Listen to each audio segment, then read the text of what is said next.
Okay, punta kami ng Springfield kasi itong si paring Jola niya, no, kukuha siya ng U-Haul dahil sila nga pala yung papalitan namin sa bahay.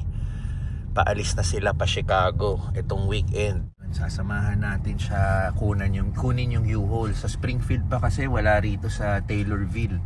So pagkakuha sa Springfield ng U-Haul, yung kotse niyang ito, mamanuyuin ko pabalik ng Taylorville habang dala niya yung U-Haul. Magko-convoy kami.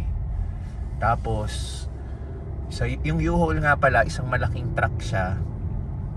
Doon mo pwede ikarga yung mga gamit mo. Yung gamit sa bahay. Kung anong gamit ang gusto mong ikarga. Yan. So, sa case nila, nag-e-empake na sila sa bahay. Yung mga gamit nila. So, yun yung ikakarga natin. Tapos ida-drive niya yon yung U-Haul hanggang Chicago. Tapos yung coaching ito naka-convoy lang din, may parang rope, malaking rope o yung trailer. Parang trailer o trailer isasakay niya yung kotse. Auto transport yung pangalan ng trailer. Auto transport. So iba pa yon bukod sa U-Haul, bukod sa rerentahan yung U-Haul, iba yung rent din. Iba pa rin yung renta nung auto transport. Magkano ang renta mo pala sa U-Haul? Yung U-Haul alone, yung truck alone, mga 300 plus. 300 plus. Pero hanggang Chicago na yun. Hanggang Chicago na yun. Tapos yung auto transport? Mga 120 plus. So ano rin, almost 500 ka rin. $500, may transport mo lang lahat ng gamit mo kasama kotse. Discount ako kung depende sa location kung saan ko i-drop yung U-Haul. Okay. Parang mas malapit sa kanila, the better. May discount. So may mga spots din si U-Haul sa Chicago area. Oo. Paano yun? Pag ginatid mo yung U-Haul, magko-commute ka na lang. Pabalik yung pinsan mo. Samahan ka. Iyaano mo yung auto transport kasama yung kotse mo pa rin. Kasama na. Okay. So yun, yung U-Haul naman may mga spots sa Springfield, sa ibang lugar sa Chicago, doon niya ibabalik na sa Chicago. Hindi niya na kailangan ibalik dito sa Springfield. So yun ang destination natin today. Off ngayon ni Teens. Magkasama sila ngayon ni Mrs. ni Jolan. May sarili silang lakad. Kasi si Teens nagda-drive na rin, di ba? So gamit nila yung rent-a-car namin. Hindi namin alam saan sila pupunta. Kami naman, yun nga, lakad namin Springfield. Kukunin namin yung U-Haul. Tapos yan, magkakarga kami mamaya. So, dito pa rin tayo sa Taylorville. Yan. Yun. Ito nga pala si Jolan, Cebuano. Taga Cebu. Saan sa Cebu? Sa Tipadilla. Pero, taga Dipolog talaga. Dipolog. Tapos si Kat. Taga Cebu talaga. Okay. Doon kami nag-meet kasi doon ako nag-work. Pero pareho kayo ng salita. Bisaya. Oo. Ayun. Nakwento ko nga kay Kat, may kasama kami sa bahay, si Richie pangalan, taga Toledo, Cebu. Bisaya din. Pero tagal niya na sa amin, mga 8 taon na siya sa amin, kaya bihasa na rin siya sa lugar namin sa Las Piñas. So ayan, pakita ko ulit ang Taylorville. Yan yung hospital. Ito, ayong hospital daw yun sa dulo. Springfield Clinic tawag, di ba? Pero hospital siya.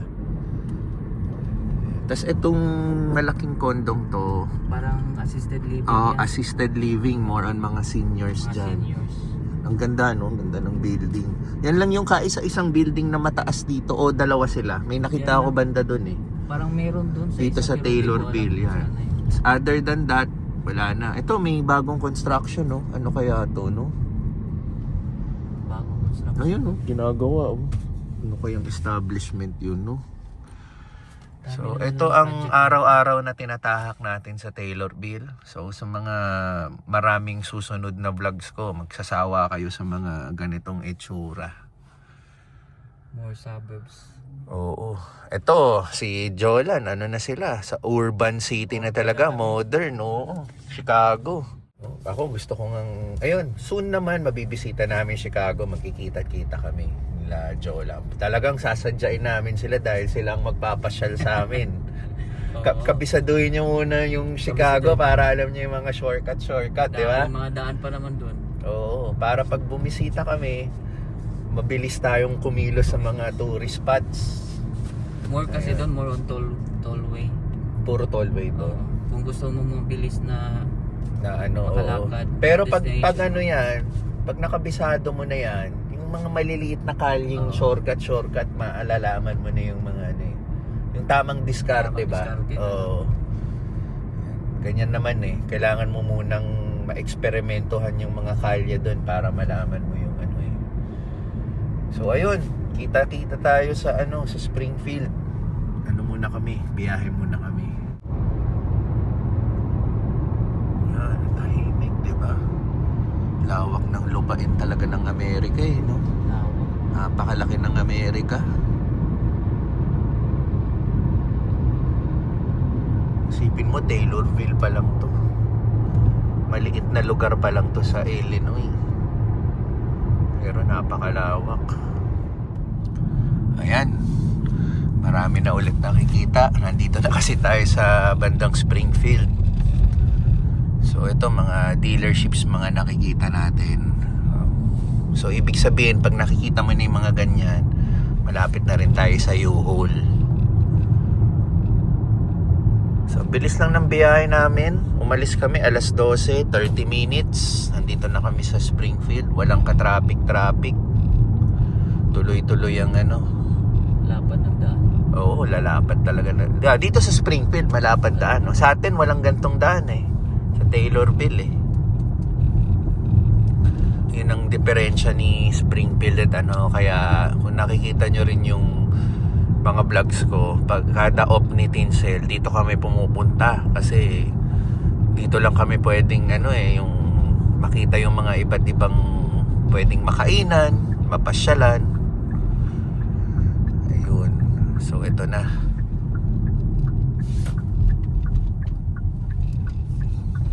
Ano bang mga nakikita natin dito? Saan kaya to? Doon pa tayo banda, mga U-Haul. Parang mga ano na rito eh. Mga garahe eh, no? Ay,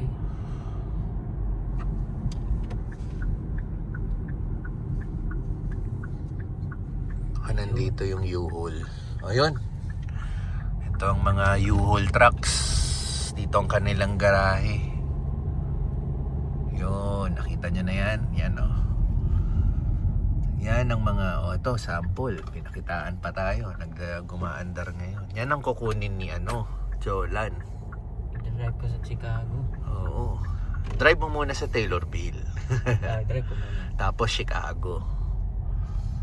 So, ayan. Nasa U-Haul tayo.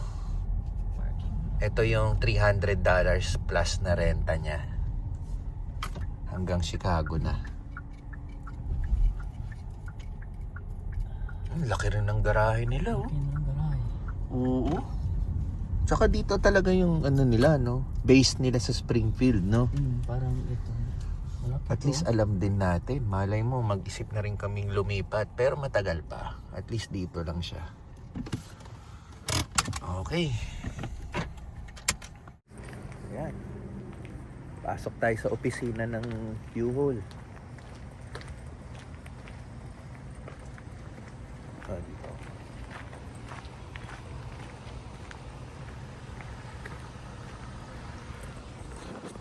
So, ito siya.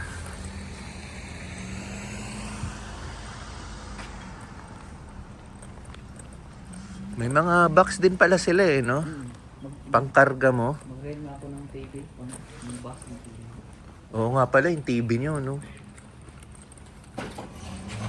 Okay, sige. Ikaw ang ano eh. Susundan lang kita. Ito mo. Para mga balikbayan box din pala to eh, no? $3, so. Extra large. Ito pala yung sa TV, sinasabi mo. Oo, parang yan. Diyan ilalagay yung TV. May size din. Ilang inches. Anong inches ba TV niya? 55? 55. Yan, mga ganito. Pang expandable ata. Oo. Ayun. Sige, hayaan muna natin si Jolan makipag-usap. Ikutin muna natin yung ito. Mga pwedeng makita rito. Ito, mga bubble wrap, oh. $6. Ito yung mga makakapal. $6 din. Ito naman box. Ayan siya. Tapos may storage place din, no? Meron din ganun si U-Haul. So, kung gusto mo ng ganito kalaking storage, mga gamit mo, $105 per month. Ito, mas maliit. $65, $75 per month. Ayan.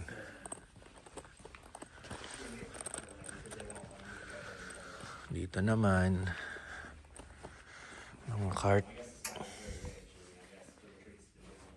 Mga panghatak na rito, no? Yan, no? Sa kotse. Ito, bike racks pala. Yan siya. Dami. Lahat ng mga pangkarga. Ito, sample, oh. Parang ganyan yung aanuhin ni Jolan. Parang ito, boat, eh. Ikakarga sa likod ng U-Haul. Ito to, sample din, oh. Mga trailers din. Iba't iba.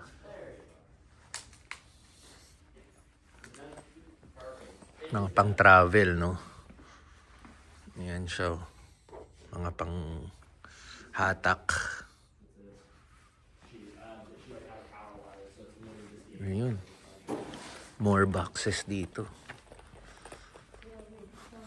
Sa atin, balikbayan box. Nakapila pa si Jolan. Ano muna tayo? Tingin pa tayo dito sa labas.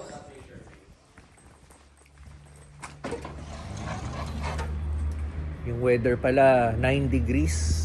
Medyo matapang tayo ngayon. Kayang nakaganito lang.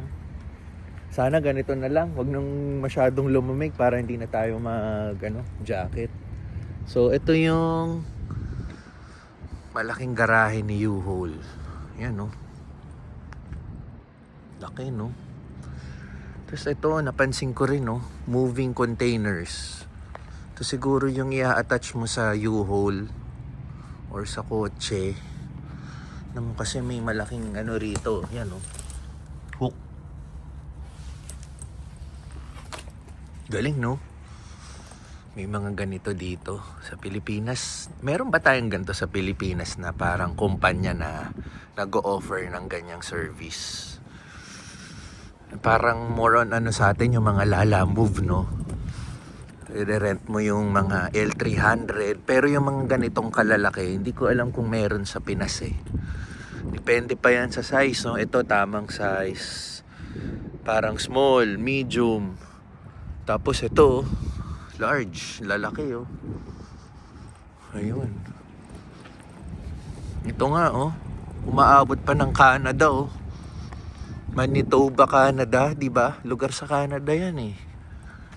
So, ibig sabihin, kaya na mag-cross country din ng mga U-Haul, no? Mga rules din natin alam paano, no? Kung magko-cross country ka. Balik muna tayo sa loob. Tapos napakita natin yung labas.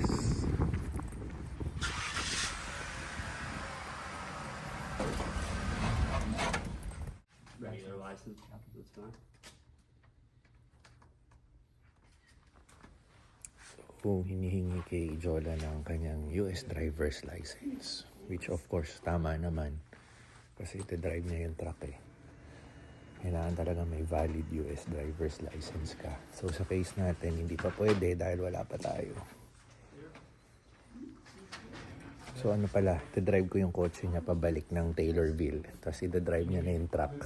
Pag nirelease na sa kanya yung truck. How much for this box? For the TV? How much for this box? I can pull that up while he's doing Okay. Just one moment. Good for 55 inches to. Up to 70 inches pala. So, pwede yung 55 inches dyan.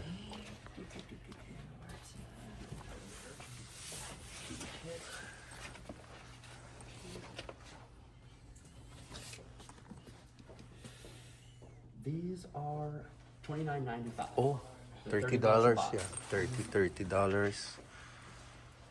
So, $30 itong box na to. If not, they're gonna charge you $4.50 a gallon and a $30 service fee. This is the total of your rental. Stay within the range and time. Double check both of these when you get in the vehicle. Make sure they're correct. You got a customer access link sent to your phone. Be sure to follow it. It could save you money. Flat tire, truck won't start, anything along them lines. Just scan this with your phone. A roadside assistance will be there to help you. All right, there is that. And then I'm also going to give you this for future stuff.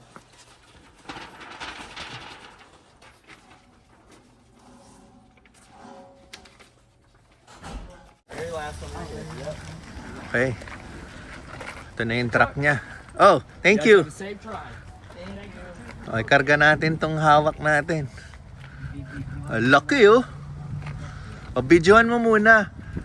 Kasi gustong videohan ni Jolan para makita niya kung may damage yung ano, may mga dent. Baka sa kanya pasingil eh. So, ira-run through niya lang tong truck. Para sure na kukunin niya ng maayos. Yan oh. Tingnan mo na yung mga dent dyan. Tapos tanong mo na lang kung meron. Yan. Tapos tayo. Ito itsura natin ngayon. Oh. Karga natin yung TV box. Meron palang lesson learned si Jolan. Yung binili nila yung TV nila, tinapon agad niya yung box ng TV niya. Sana pala itinabi niya yung box.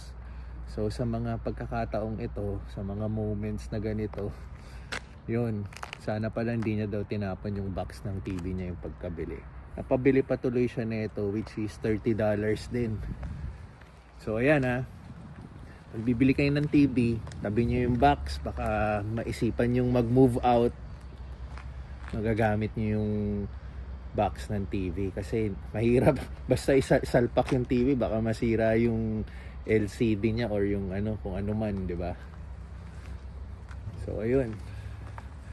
Ato kasya, mabubukas yung likod, karga na natin to mamaya pag natapos ka dyan. Ito, mga Ayan, at least na videohan mo. Ito may mga gas-gas. Ayan, paano yan? Wow! Ganun pala. So, ayan. Ihiga mo na lang para hindi tumumba. Yan. Laki rin, oh. Diba? Oh, kasya lahat talaga. Nakita ko pa lang eh. Hindi kaya malaking nirenta mo o pwede siguro tong isa? O nanigurado ka lang? Nanigurado lang ako eh. Ito sana yung nirent ko, yung 10. Oo. Kaso baka alanganin ba? Parang hindi nga eh. Yung pagkita mo ito, laki nga nito. Parang ang laki na ito. Baka gugulong-gulong mga gamit mo dyan. Pero okay na yan. Parang ang kasya yung kotse sa loob eh, no? Parang kasi yung kotse. Paano ba ito ilang? Oo nga. Hindi, ito yung ayan yung hook niya. Yan. Tapos ilalak mo to. Ayan na, may butas. May lock ka ba? Parang padlock. Nasa Taylor Bill. Yan. Iwan ko. Kailangan mo ilak yan. Kung hindi mo alam. Dinadrive mo, binubuksan na ng kawatan.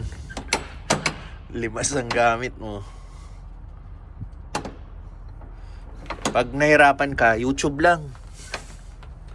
Kalak na siguro. Sure ka? Oo. Hindi na yan na ano, pag umandar ka. Baka biglang bumukas yan, oh. Ayos. Sige. Oh, ano? Ako nang Picturean ko muna po. Oo. Paano po ito? Tingnan mo rin yung gas pala. Picturean ko muna. Yung mileage mo, yung dami ng gas. Doon tayo sa kabila. Tingnan natin yung driver's ano. Ganito pala yun, oh. Ayan nga yung cambio niya, no? Yung cambio nito. Nandito yan. Automatic naman yan. Tapos tingnan mo na lang sa panel mo. Ayan. Dito kayo ni Kat, oh. Ang luwag, oh. Luwag. Hindi nga, tignan natin gaano karami yung gas. Kasi babalik mo dapat ganun din, di ba? Oo, ganun din. Okay. Hindi rin alam kung saan yung... Eh, hindi ba to? Try mo nga. Yan. Oh, 1/4. 1/4 ba yung gas mo? Picturean mo rin para... Di ba? Baka sabihin nila binigay nila sa'yo ng full tank, hindi Kaya pala. nga. At least picturean mo. Meron din akong kopya dito kung sakaling kailanganin mo. Ayun. Ayun. Okay na. Ang luwag dito. Luwag na dito. Makakatulog dito si Kat habang bumibiyahe kayo. Park. Paano ba to? Park. Ano lang yan, ganun lang yan para ma-switch. Pero syempre, kailangan mo yata munang umandar. Oo. Yan. Tapos doon mo na i-switch yung... Switch ko na. Practice muna ako dito. Sige, practice muna tayo. Practice muna ako dito. Wala First time mo magdadrive ng truck? First time Oh, ko na yan. to. Ayan, So, first time ha. Park. Ito yung Wiper, oo. Signal light. Ito. Cambio na yan eh.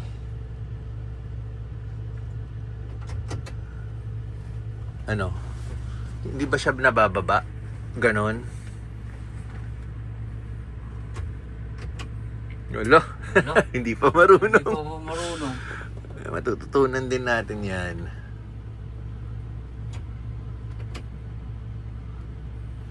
Yun, struggle is real. Oh, press brake. Press brake na ako. Ito. Hindi tinuro sa atin ni Kuya eh, no? Hindi. Inassume niya na marunong tayo.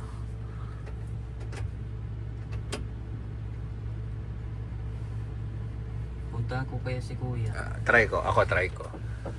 Yan, nalaman na namin. Aangat mo lang yung cambio, tas pababa. Doon na mag-switch ng gears. So, ano rin siya, naka-put brake din. Okay na? Okay na. So, sige, try na natin. Sa pababa. Yan. Tapat mo sa drive. Yan. Okay na. Test drive. Let's drive. Ikot muna ako dito. Oo. Anuin muna, warm up ka muna.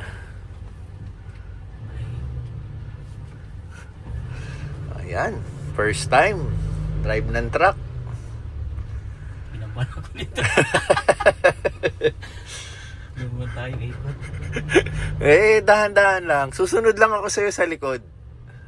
Doon ako sa likod Sa mo. mirror ko makita ko dyan. Oh, hindi mo ba makita sa laki ng side mirror na yan? Ewan ko na lang.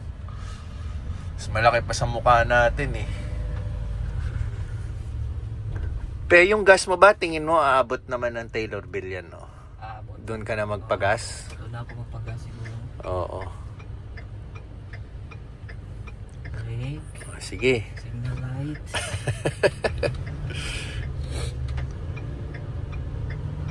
Oo, di ba? Parang pinalaking kotse lang. Kaya lang pala. Kayang-kaya. Basta pag dinrive ko na yung kotse mo, doon lang ako sa likod. Sa likod. Oo, ikaw mauna. Kasi pag ako mauna, hindi ako makakatiis niyan eh. Maiwanan kita eh. na. At least alalay ako. Ayan, may tatawid yata. Okay na. Sige. Doon ka na. Saan ka ba nag-park? Doon yata banda eh. Yung ba yun? Oh, yun. Yung side mirror. Ay, doon tayo. Naalala ko yung Ah, ano doon, na yun eh. Oo. Ayusin mo na lang din yung side mirror. Ano to eh, mano-mano eh. na lang to kasi hindi ko makita dito. Hindi, tulungan kita mamaya pag park mo sa kotse mo. Yun yung kotse mo, yung puti oh. Ayan. Okay na ba yung pag-warm up mo? Okay na. Ayusin Park muna mo natin yung dito. side mirror.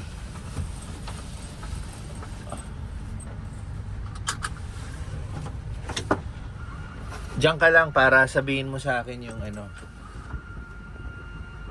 Ay, mano-mano ba talaga to? Parang Ay, hindi. Ganyan? Okay ba? Hindi. Paano ba to? Yan tuloy, hindi mga di marurunong eh. Labas nga tayo. labas yung ipapark. I-park ko muna. Sige, park mo na lang ng maayos. Baba na ako.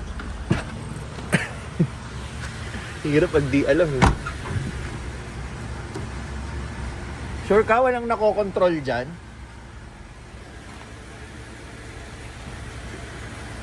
Tigas eh. Ano?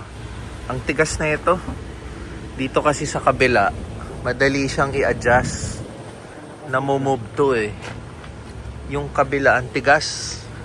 Pero inaya na natin si Jolan mag-ayos dahil siyang magiging driver eh. Kung saan ka komportable. Sige.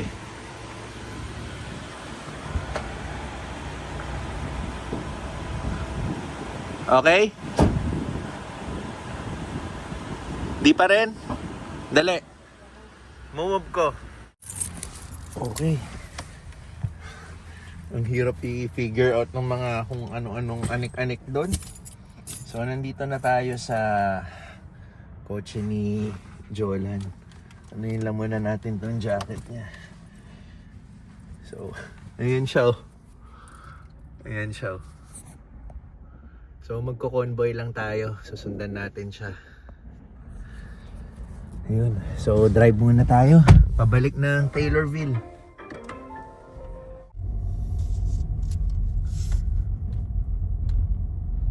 Okay, yan si Jolan. Dahan-dahan lang kami.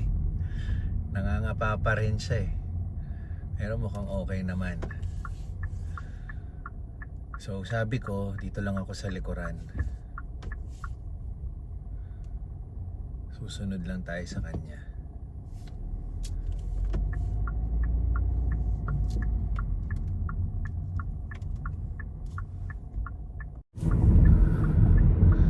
Okay, mukhang okay naman si Jolan na kukuha niya na yung yung pasikot-sikot sa kotse. Sa truck pala. Medyo bumibilis na rin yung andar niya. Kaya yun, makakabalik naman agad-agad kami sa Taylorville ng just in time. Hindi kami matagal.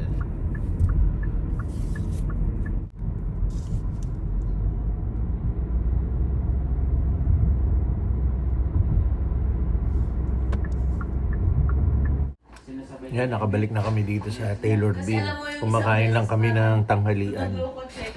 Yung tanghalian namin, yung leftover namin kagabi sa Angelo's Pizza. Sarap ng pizza pa rin nila kahit alam mo yung iinitin mo ulit. Ito microwave lang to. Pero ganun pa rin yung quality niya. Yung technique ko kay Linda. Sarap.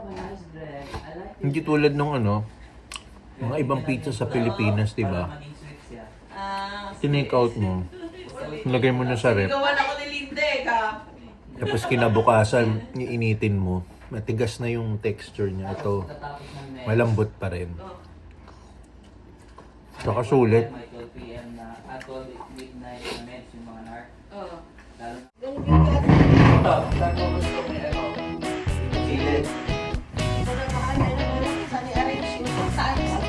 Saan mas nakakabuti? Bahala ko mamaya. Ingatan mo lang yung tanso lang sa tayo.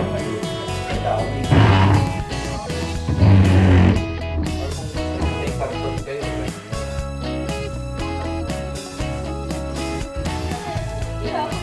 Ito, sa mo gusto. Ay, dito. Kabala, sa dito lang. Kasi meron pa sa India.